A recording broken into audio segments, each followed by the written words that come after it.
Magandang araw mga kagulay, welcome back sa aking channel. Greggy Farmer nga po pala ulit to.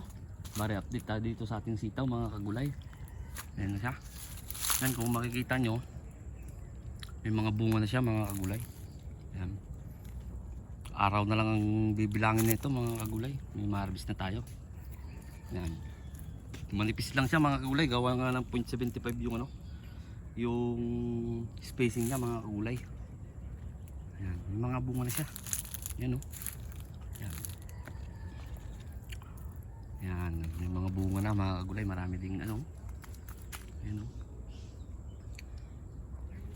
Mga bunga niya mga kagulay. Yan.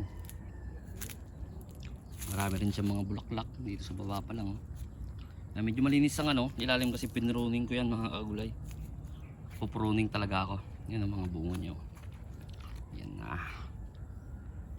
Yan ang mga bunga ng ating sitaw. Yan.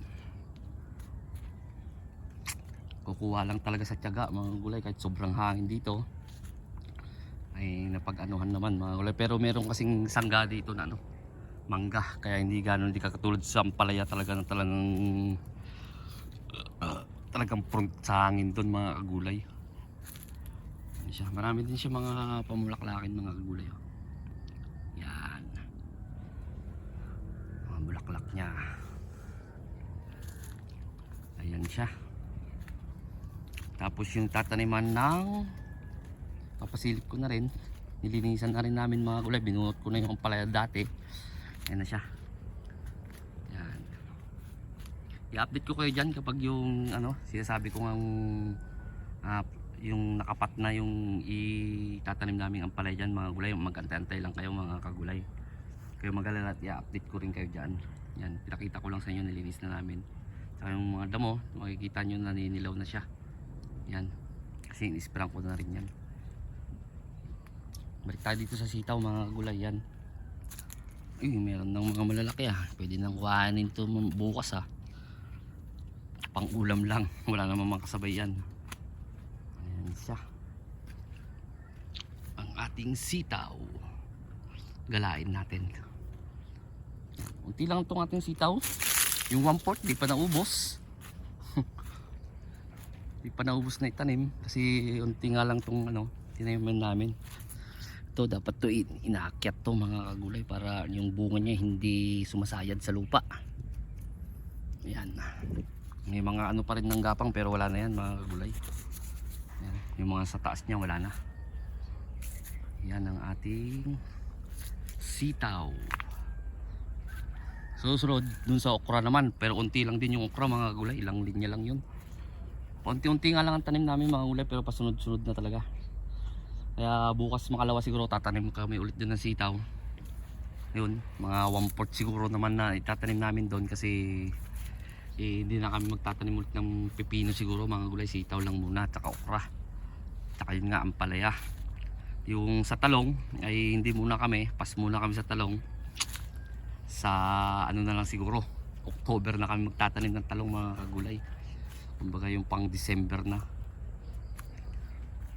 Yan siya, kaya focus muna kami sa palaya, sitaw, taka okra, na pahagdan-hagdan yung tanim mga kagulay para wala na talagang putol yung yung kanyang harvest. Paunti-unti lang, di na marami. Yan yung bunga niya. Yan. Yan ang ating sitaw. Yan.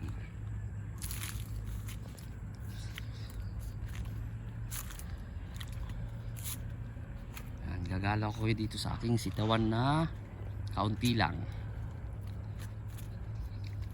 Pero doon, kapag magtatanim ulit sa bukas makalawa siguro, di ba 0.75 din yun mga kagulay, lalagyan ko na rin dito. Yan, ganyan. Para kumapal-kapal naman. Malayo kasi masyado mga gulay, 0.75 ba naman yung agwat. Pero kakapal pa naman ito mga gulay kasi magkakasanga pa naman. Ayan siya. Yan. Marami na siyang bunga.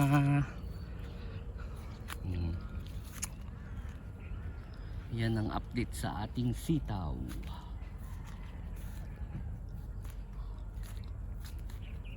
Kayang-kaya na namin iyan ito mag-asawa. Abonuhan, diligan, dilig di naman ano kasi drip. Ayan yung drip natin mga kagulay. Oh. Ayan, basa pa nga yung lupa mga kagulay. Abono lang, ilang ano lang naman to mga gulay, isang drum lang naman to. Isang drum na kasi 3 lata mga kagulay. 3 lata ng sardinas ang i-drench. Ganun din, 3 kilong nitrabor, 3 kilong winner. Pero kapag ganito na, last na siguro pag naabono namin to, last na namin na pag-aabono yon, panay pulyar na ang dadali namin dito mga gulay. Tubig ang pangdilig, tubig na walang halong abono, tapos panay pulyar na. Kasi nasubukan ko nga doon sa Mindanao dati ng ganon, yung hindi naaabonohan. Ganon din naman yung bibigay niyang bunga mga gulay. Depende rin. Kapag nakita kong di niya kakayanin ng ganon, ay di mag-aabono. Pero yung doon sa Mindanao kasi doon mga kagulay, tinesting ko yun, may nakapagturo kasi sa akin ng ganun mga kagulay, basta pabulasin lang ng maganda, yung talagang mapabulas mo siya ng maganda, tapos kapag namumunga na, ititigil na, pero every 2 days din ng ano, ang spray ng pulyar. Eh kung iisipin, mura lang naman yung pulyar na ginagamit ko, yung Biotonic at saka Green Acres nga. Pagsasalitan ko lang yon, mura lang naman kasi sa Biotonic 10 ml lang sa isang ano, tapos sa Green Acres 40 sa isang knapsack. Eh magkano yung Biotonic? Nasa 1.4 lang ang 1 litro. Tapos ang Green Acres ay hindi ko ano, nakalimutan ko magkano presyo nun mga kagulay, galon. Kasi isang ay 2 karton kasi yung binili namin na ano, Green Acres mga kagulay. Yan. Kaya yun ang gagawin ko uli. Na maganda naman yung ano niya, mga dahon, maganda naman, malusog naman siya, kaya ganun ang gagawin natin para hindi na rin ano sa pag-aabono. Dito lang naman sa sitaw gagawin ko yun mga kagulay. Yan siya. Kaya sa bukas siguro last na abono niya na to, tapos dilig-dilig na lang, tapos pulyar insecticide mga kagulay. Lalo ganito maambon-ambon lagi ay importante naman yung ano, yung fungicide para hindi manilaw ang ating halaman. Ayan siya. So hanggang dito na lang ako mga gulay, sa bago pa lang sa munting channel ko. Huwag niyo kalimutan mag-subscribe at click niyo na rin po yung notification bell para update kayo lagi sa gagawin kong video tungkol dito sa pagtatanim ko.